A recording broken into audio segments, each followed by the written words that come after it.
kuva isi yabaho mu mateka y'ikiremwa muntu nakabuza twizera ko urugomo, ubwicanyi, ibikorwa by'ubunyamaswa ari ibintu bikorwa n'abagabo ku kigero cyo hejuru kurusha abagore. Umugabo niwe ugaragazwa nk'uwica, ushora intambara cyangwa se akarangwa n'amahane, ariko hari ikindi gice ari cyo bagore nacyo ntabwo cyacikanwa.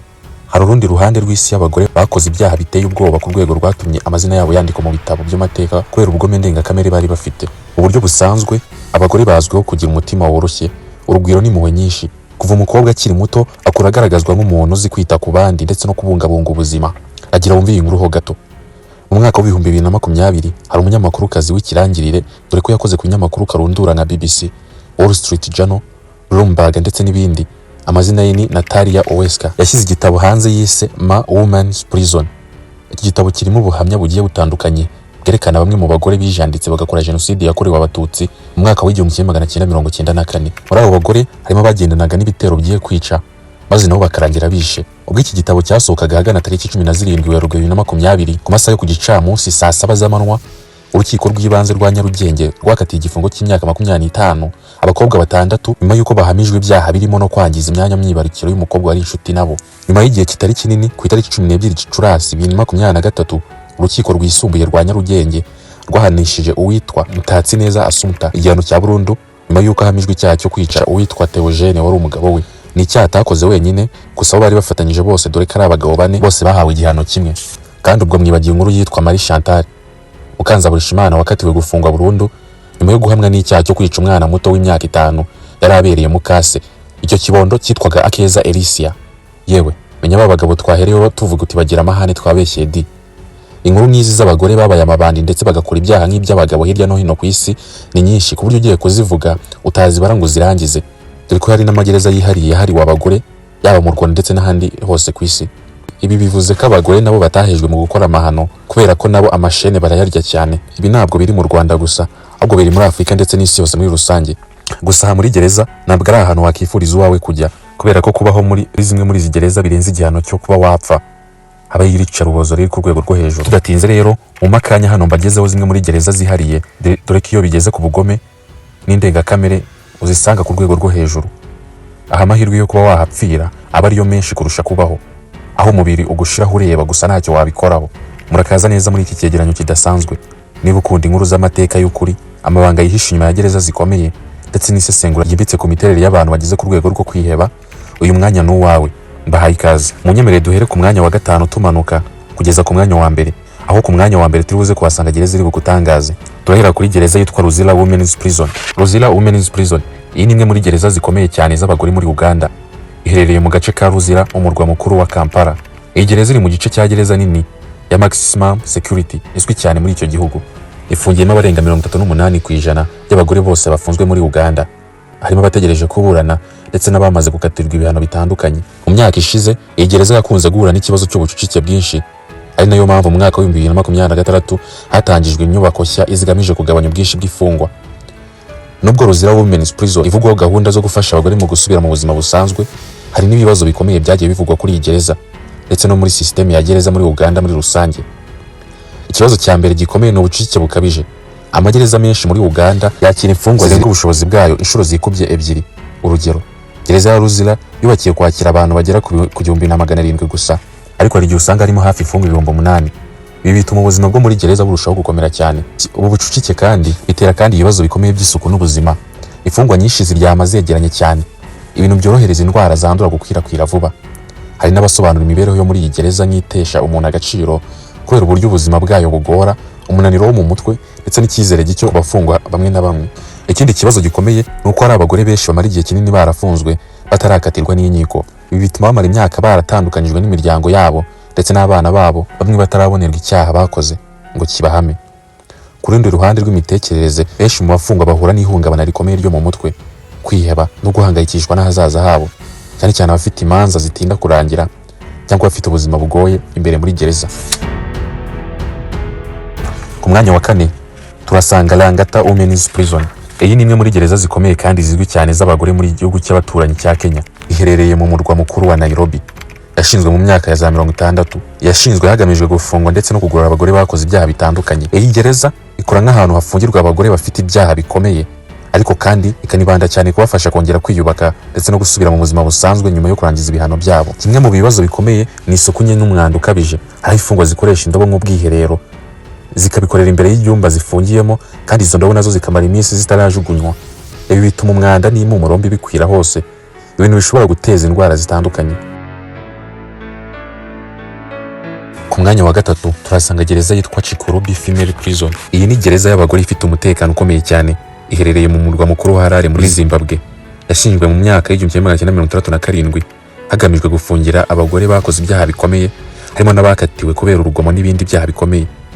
Iyi gereza ntabwo ikora gusa nk'ahantu ho gufungira abantu, ahubwo inakora nk'ikigo ngororamuco ndetse no gufasha imfungwa kongera kwiyubaka. Abagore bafungiwemo bahabwa amahugurwa atandukanye, harimo gukora ibijyanye n'ubwiza, gusuka ndetse no gutunganya imisatsi, ubudozi n'indi myuga ishobora kubafasha nyuma yo kuva muri gereza. Nubwo ifite izi gahunda zo gufasha imfungwa, Chikurubi Female Prison nayo yagiye ivugwaho ibibazo bikomeye birimo ubucucike bukabije, ikibazo cy'isuku nke ndetse n'imibereho igoye. Hari raporo zagiye zigaragaza ko bamwe mu bafungiyemo bahura n'ibibazo by'ubuzima, ibikoresho bidahagije ndetse n'ubuzima bukomeye bwo muri gereza bugira ingaruka ku mibereho yabo ya buri munsi.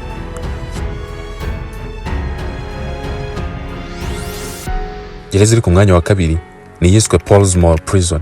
Portsmouth Maximum Security Prison, imwe muri gereza zikomeye kandi zizwi cyane muri South Africa. Iherereye mu gace ka Tokai, umujyi wa Cape Town, ahazwi cyane nk'agace gatuyemo abakire ndetse kegereye imirima minini y'imizabibu n'ahakorerwa divayi. Iyi gereza izwi cyane kubera umutekano wayo ukomeye no gufungirwamo bamwe mu banyabyaha bafatwa nk'abateye ubwoba cyane muri Afurika y'Epfo.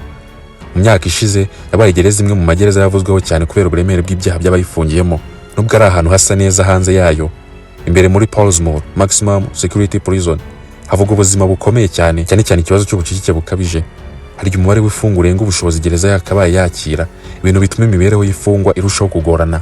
Kubera amateka yayo, umutekano ukomeye n'imfungwa zikomeye zayinyuzemo, Portsmouth yakomeje gufatwa nk'imwe muri gereza z'inkazi kandi ziteye ubwoba cyane muri Afurika. Nubwo Portsmouth Maximum Security Prison izwi nk'imwe muri gereza zikomeye cyane muri South Africa, raporo nyinshi zigaragaza ko ubuzima bw'imbere muri iyi gereza bukomeye cyane kandi bushobora kugira ingaruka zikomeye ku mfungwa ndetse n'abakozi bahakora. Ikibazo gikomeye mbere na mbere ni ubucucike bukabije. Hari ibyumba byubakiye kwakira abantu bake cyane, ariko usanga harimo abantu benshi cyane barenze ubushobozi bwabyo. Hari raporo zagaragaje ko aho abantu hagati ya 70 na 97 basangira ubwiherero bumwe ndetse n'ubwogero bumwe gusa.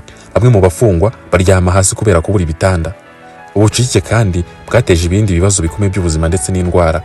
Kubera umwuka mubi, isuku nke n'abantu benshi bafungiranye, igereza yabaye ahantu hakirirwa indwara nk'igituntu, tuberculosis, diphtheria ndetse n'izindi ndwara z'uruhu. Mu mwaka wa 2015 habayeho icyorezo cy'indwara ikwirakwizwa n'imbeba cyatumye imfungwa ibihumbi zivanwa mu bice bimwe bya gereza. Ikindi kintu gitera ubwoba muri Portsmouth Maximum Security Prison ni udutsiko tw'amabandi dukomeye dukorera imbere muri gereza, amatsinda azwi nka 26S, 77S ndetse na 28S. Aya ni amatsinda afite amateka maremare y'urugomo imbere muri aya magereza, ashinzwe gukorera izindi mfungwa urugomo, kubambura, kubatera ubwoba ndetse bakorera ihohoterwa rishingiye ku gitsina. Hari raporo zo mu mwaka wa 2025 zagaragaje ko bamwe mu bayobozi b'aya matsinda bategura ibikorwa by'ubwicanyi byo gutera ibyuma izindi mfungwa imbere muri gereza. Ibi byose bituma Portsmouth ifatwa nk'imwe muri gereza zifite ubuzima bukomeye kandi buteye ubwoba cyane muri Afurika.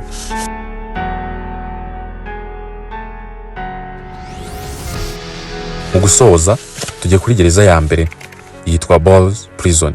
Boy Women Prison nk'uko mu byumba nayo ni gereza y'abagore, imwe mu magereza y'abagore azwi cyane muri Mali, iherereye mu murwa mukuru Bamako.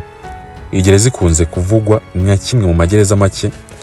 Iyi gereza ikunze kuvugwa nka imwe mu magereza make cyangwa yihariye afungirwamo abagore gusa mu karere ka Sahel muri Afurika. Ifungiyemo abagore barenga 144 bakoze ibyaha bitandukanye kandi izwiho kugira imibereho iruti y'abandi magereza menshi muri Mali, nubwo nayo ifite ibibazo biyirimo. Kimwe mu bintu bituma iyi gereza ivugwa cyane ni uko yibanda ku gufasha imfungwa kongera kwiyubaka binyuze mu kwiga imyuga itandukanye. Gusa ibi ni ibisanzwe bivugwa, ariko hari ibifitiwe ibimenyetso by'ubugome bibera muri iyi gereza. Kimwe mu bintu bibabaza cyane ni uko abana bato badafite icyaha baba babana na ba nyina muri gereza. Abana bari munsi y'imyaka 3 bakomeza kubana n'ababyeyi babo bafunzwe, bivuze ko bakurira mu buzima bwa gereza kandi badafite uruhare mu byaha byakozwe. Hari ikindi kibazo cyo gutinda kw'imanza n'ubutabera buhoro. Bamwe mu bafungiyemo bamara igihe kinini bategereje kuburana cyangwa gucirirwa urubanza, ibintu bibatera guhangayika ndetse no kutamenya igihe bizamara muri gereza. Gufungwa kandi bituma benshi batandukana n'imiryango yabo ndetse na sosiyete. Ibi bitera irungu n'agahinda gakomeye gashobora kuganisha umuntu kwiyahura. Ku rundi ruhande rw'ubuzima bwo mu mutwe, benshi bafungwa bahura n'ihungabana, irungu, kurambirwa ndetse no kwiheba. Hari n'abageraho bumva icyizere cyonyine bafite ari imbabazi z'umukuru w'igihugu kugira ngo babashe kurekurwa. Nubwo iyi gereza ivugwa ko iruta andi magereza niyo muri Mali, nayo ihura n'ikibazo cy'ubucucike n'ahantu hato ugereranyije n'umubare w'abafungwa, ikibazo gisanzwe kigaragara mu magereza menshi yo muri Afurika y'Uburengerazuba. Kandi niyo bamwe barekuwe, benshi bahura n'ikibazo cyo kongera kwakirwa muri sosiyete kubera ipfunwe n'uko abantu bamwe babafata nyuma yo kuva muri gereza nubwo baba baragerageje guhindura ubuzima bwabo. Murakoze cyane kuba mwakurikiye iki cyegeranyo kugeza ku musozo. Niba mwakunze izi nkuru zisesenguye zigaragaza ukuri kwihishe inyuma y'isi abantu benshi batazi, ntimwibagirwe gukanda subscribe, like ndetse no gukora share mubisangiza abandi kugira ngo mutazacikanwa n'ibindi byegeranyo bikomeye biri imbere. Tukongere duhuriye mu kindi cyegeranyo gishya.